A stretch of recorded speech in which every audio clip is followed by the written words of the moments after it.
Chapitre T2, Conduction thermique, partie 3, Bilan de transfert thermique. Dans ce premier exercice de cours, nous allons voir comment réaliser un bilan thermique sans source ni fuite de chaleur, donc pour un système juste siège d'un phénomène de conduction thermique. Pour illustrer cela, considérons un barreau cylindrique de longueur L et de section droite S de conductivité thermique lambda.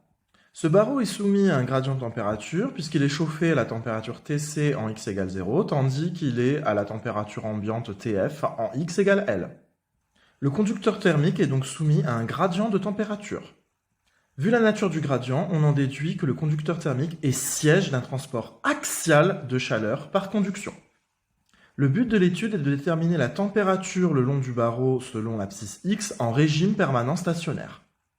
On définit pour cela un système élémentaire comme une portion de cylindre de section droite S et de longueur dx tend vers 0.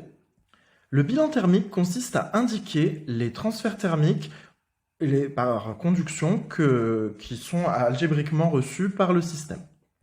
On note ΔQe, le transfert thermique par conduction en x. On rappelle qu'on utilise la notation petit delta puisqu'il s'agit d'une grandeur de transfert. On note de même ΔQs, le transfert thermique par conduction en x plus dx en sortie du système élémentaire. L'énoncé précise que les parois du cylindre sont calorifugées, donc le système élémentaire n'est soumis qu'au transfert thermique par conduction en entrée et en sortie. Le bilan d'énergie consiste à appliquer le premier principe de la thermodynamique au système fermé pour une évolution instantanée entre T et T plus dt.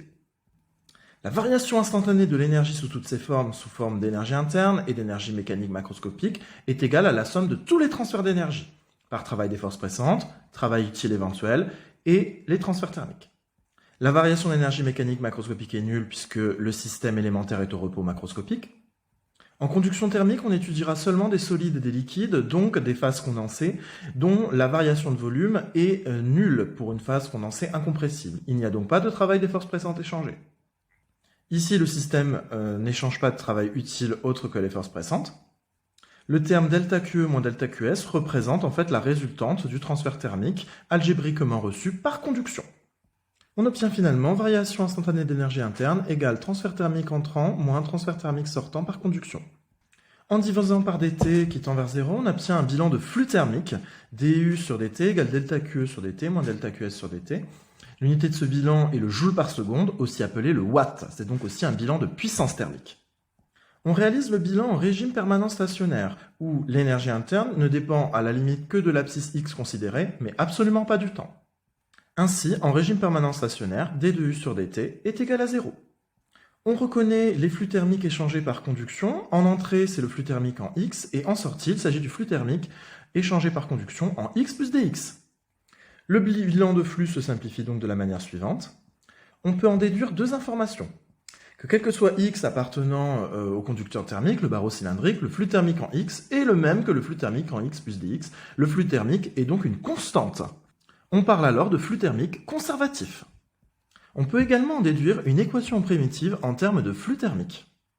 Pour cela, on divise par dx qui tend vers 0. Comme dx tend vers 0, on identifie le taux d'accroissement de phi th de x moins phi th de x plus dx sur dx à la dérivée, enfin plutôt à l'opposé de la dérivée du flux thermique par rapport à dx, qui peut également s'écrire moins phi th' de x.